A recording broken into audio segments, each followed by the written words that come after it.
Sandro Matoso, seu professor de História, em mais um quadro aqui de dicas e revisões e revisão para o teu vestibular, trazendo as principais questões e abordagens desse Brasil.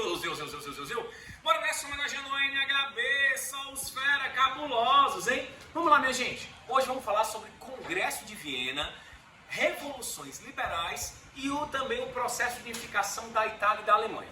Primeira coisa que a gente tem que saber é que o Congresso de Viena, ele é uma reação. Ele é uma reação conservadora dos estados absolutistas ante a quê? Contra os ideais da Revolução Francesa e do bonapartismo. É certo ali que principalmente a França, ela sofreu muito com o bonapartismo, né? Principalmente a sua família real. A burguesia adorou. E aí criou-se aí uma tentativa de combater, ainda durante a Revolução Francesa e ainda durante a Era Napoleônica, que era quem? A tríade. Rússia, Prússia e Áustria combatiam veementemente Napoleão e os ideais da Revolução Francesa. De modo que quando Napoleão cai, a Rússia, a Prússia e a Áustria resolvem organizar um congresso, chamando todos os tronos, né, as dinastias que foram depostas, para organizar o mapa europeu.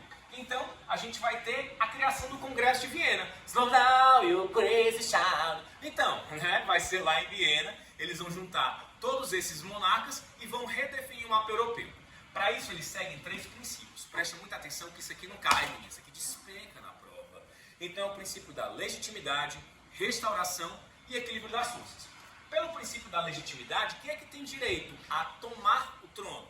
Quem é que tem direito a retomar, a ter de volta ali a sua coroa?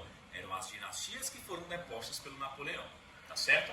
Então, isso quer dizer que vai haver uma restauração. Restaurar a minha vida, faz um milagre. Restauração é o verbo, legitimidade é o sujeito.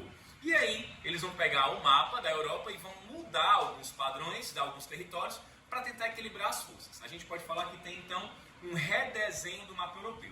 O cameraman está pegando tudo isso daqui, né, para a galera perceber. Então, preste atenção no Congresso de Viena, na sua definição e nos princípios legitimidade, restauração e equilíbrio das forças. Vem pra cá. Como é que eles garantiam tudo isso? Com um braço armado, que era a Santa Aliança, certo? Santa Aliança, como eu falei, era a unificação militar da Rússia, da Prússia e da Áustria, que tem até um caráter religioso.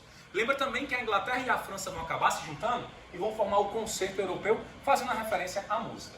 Isso fez com que as burguesias locais não gostassem e fizessem uma reação ao Congresso de Viena. É a reação da reação, é quase a física, né? Para toda ação tem uma reação. Nós vamos chamar de revoluções liberais, que é justamente então as contestações das burguesias. E a gente tem 3 fases dela: 1820, 1830 e 1848. Para ali a região da França é mais interessante você perceber as de 1830 e as de 1848. A Revolução Liberal de 1830 é aquela da liberdade guia no povo do Delacroix. Então, ela é organizada pela alta burguesia. Eles vão fazer um protesto, vários protestos nas jornadas de julho. Inclusive Vitor Hugo no livro Os Miseráveis fala sobre isso. E eles acabam conseguindo colocar um rei nobre, mas que vai atender os interesses da burguesia, que vai se chamar do rei burguês, né? E aí, em 1848, você tem uma aliança entre a burguesia e o proletariado no início, só que o proletariado passa a radicalizar, a burguesia sai e passa a contestar. De modo que a Revolução Liberal de 1848 ela tem um caráter popular, inclusive até um interesse, um ideal marxista, né? Comunista mesmo nesse sentido. A gente também vai ter, nesse contexto de Revolução Liberal, pode vir, cameraman, a ideia da unificação italiana e da unificação alemã. A unificação italiana e alemã ela é um movimento organizado e forçado, não é uma coisa natural.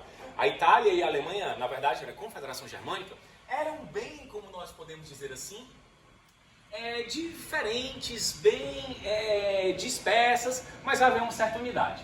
A Itália, você tem o norte com o ideal monarquista e o sul com o ideal republicano. E no meio, os estados pontifícios. Em meio a tantas batalhas, tantas guerras, eles acabam se unificando, mas não tinham um sentimento nacional.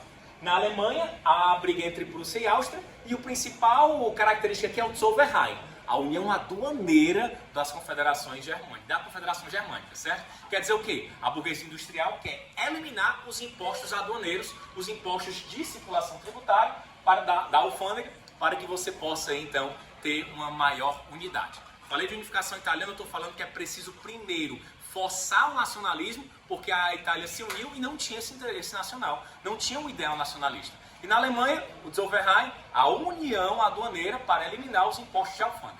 Quer saber um pouquinho mais? Vem comigo, Sandro Matoso, seu professor de História.